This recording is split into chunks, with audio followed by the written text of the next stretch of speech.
네, 안녕하세요. 저는 학폭톡의 장 실장이라고 합니다. 오늘 이제 문인권 변호사님 모시고 영상을 찍게 되는데 간단한 자기소개 부탁드리겠습니다. 네, 안녕하세요. 저는 이번에 새로 출간한 학교폭력 전문 변호사가 알려주는 신고 사례와 학폭위 처벌, 행정심판의 모든 것의 저자이자 현재 법률사무소 사무원을 운영하고 있는 문인권 변호사라고 합니다. 네, 변호사님 늦은 시간 이렇게 나오셔서 감사하고요. 책 이름이 이렇게 나와 있는데 보통 먹방 하시는 분들이 이렇게 손가락해서 아시죠?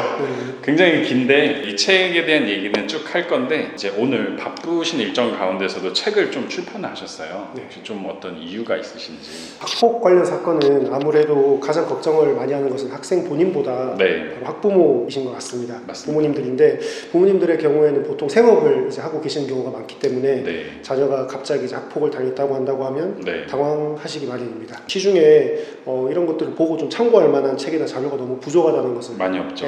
알아가지고 과거의 저희 경험이라든지 상담 사례를 기반으로 해서 이제 책을 좀 출판하게 되었습니다.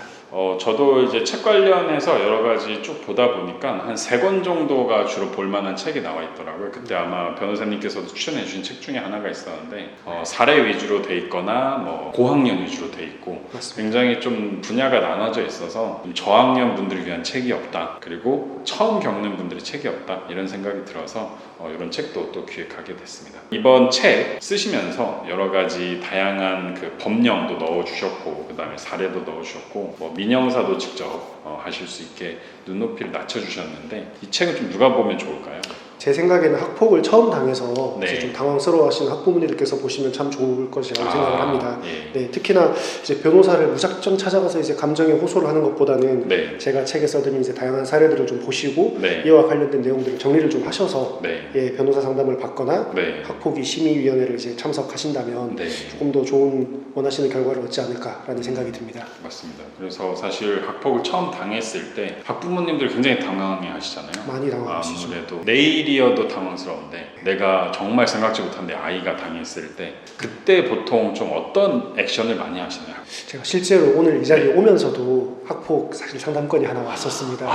왔었는데 이제 전화로 전화로 오셨었어요. 거의 울먹이실 것 같아요. 그렇죠. 아버지가 특이하게 이제 전화가 좀 오셨는데 어머니가 아니라 아버지께서는 서울에서 지금 일을 하고 계시고 자녀는 이제 부산에서 중학교를 다니는 학생이었습니다. 같은 학교 동급생에게 뜨거운 물을 이제 그 학생이 부어서 팔에 화상을 입게 되는 그런 사건이어서 이제 내일 새벽 기차로 학교로 직접 찾아가셔가지고 이제 사건 파악을 좀 하신다고 했는데 일단 무엇보다 가장 이제 처음 느꼈던 감정은 굉장히 당황스러우시고 굉장히 좀 불안하시구나, 어떻게 해야 될지 모르시구나, 이런 사례가 있을 때 이런 것들을 좀 체계적으로 도움받거나 조력을 받을 수 있는 간단한 것들도 숙지를 못하고 계시는구나 라는 생각이 들었습니다. 맞아요. 앞으로 이제 학폭톡 관련해서 저희가 뭐 어떤 긴 주제보다는 짧게 궁금하신 내용 위주로 해드릴 텐데 이전에도 이런 학폭 사례 경험하시거나 상담하신 내용이 뭐 오늘도 있었겠지만 많이 있으신가요? 학폭은 아무래도 이제 뉴스 기사를 보면 아시겠지만 최근 5년 동안 변호사 업무건이라든지 이제 사건들이 굉장히 많이 증가하는 추세입니다. 이전에도 이제 학폭이라는 것들은 이제 존재했지만 최근에는 학교폭력심의위원회를 통해서 정식으로 변호사를 선임한 것은 사실 최근에 많이 늘어난 추세라고도 하고 있고 제가 그래서 계속해서 상담도 진행하고 있습니다. 사실 뭐 변호사님도 청소년기를 겪으셨겠지만 그때도 학폭이 있었잖아요, 그죠? 그렇죠.